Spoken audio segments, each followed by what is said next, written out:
Cominciamo da Silvia Sommaggio per dovere.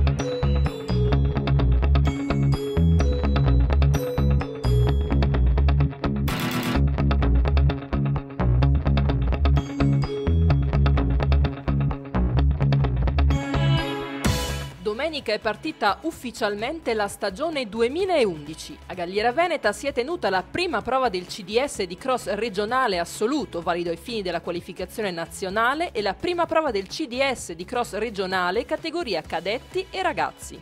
È una delle specialità dell'atletica leggera, è una specialità tipicamente invernale che tra l'altro ha sempre dato grossi risultati in tutte le categorie per quanto riguarda il Veneto. Vedere 1300 giovani atleti che hanno lo spirito sportivo in corpo e nel cuore, che gareggiano nonostante il tempo, nonostante le difficoltà, perché vengono da tutta la regione del Veneto, davvero è bello e sono davvero grato all'atletica che ci ha dato questa giornata. Penso che sia una promozione eccezionale per noi e soprattutto anche per portarci anche dei giovani, per incentivare un pochettino quella che è la nostra attività che dura, diciamo, sempre i 12 mesi di tutto l'anno. Si correva anche il 36esimo trofeo Libertas Memorial Toni Franceschini. Tra gli organizzatori anche la Libertas Padova, da sempre impegnata nella crescita dei giovani. Il 5 febbraio a Borgorico organizzeremo un convegno proprio dove sottolineiamo l'importanza di fare sport attraverso i gruppi sportivi per formare le persone. Ma veniamo alla corsa.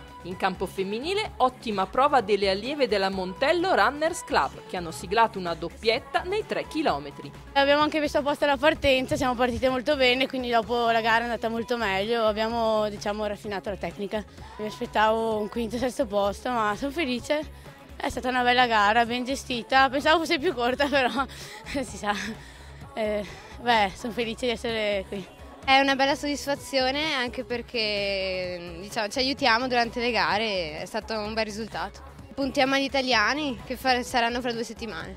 Queste due ragazze hanno dimostrato che possiamo puntare per il loro futuro, per un campionato italiano, io spero abbastanza buono, che tra 2 settimane il 30 a Varese, quindi sono ragazze da seguire, sono molto giovani, bisogna andare coi piedi per terra, quindi speriamo bene. In campo femminile è l'Atletica Città di Padova in testa alla classifica di società, mentre l'Atletica Vicentina guida la classifica in campo maschile, dove si è distinto Antonio Garavello con un'ottima prestazione nel cross corto.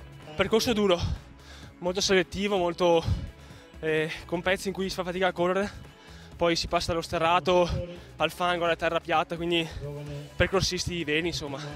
Mi presentavo a questo appuntamento con qualche acciacco fisico che non mi ha permesso di allenarmi con regolarità e come volevo, però poi l'atmosfera, la gente e tutto ti fa dare quel plus che poi insomma mi ha portato a vincere. Cala il sipario sul primo grande impegno stagionale della FIDAL Veneto. Tante le novità, tra cui iscrizioni online obbligatorie ed un sistema automatico di rilevazione dei tempi attraverso un chip.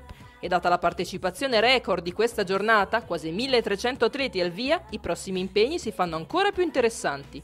Il prossimo grosso appuntamento è della festa regionale del cross di Vedelago e poi una novità, noi organizzeremo a Nove e a Marostica i campionati italiani studenteschi per regioni cadetti federali, quindi il 19 e 20 marzo.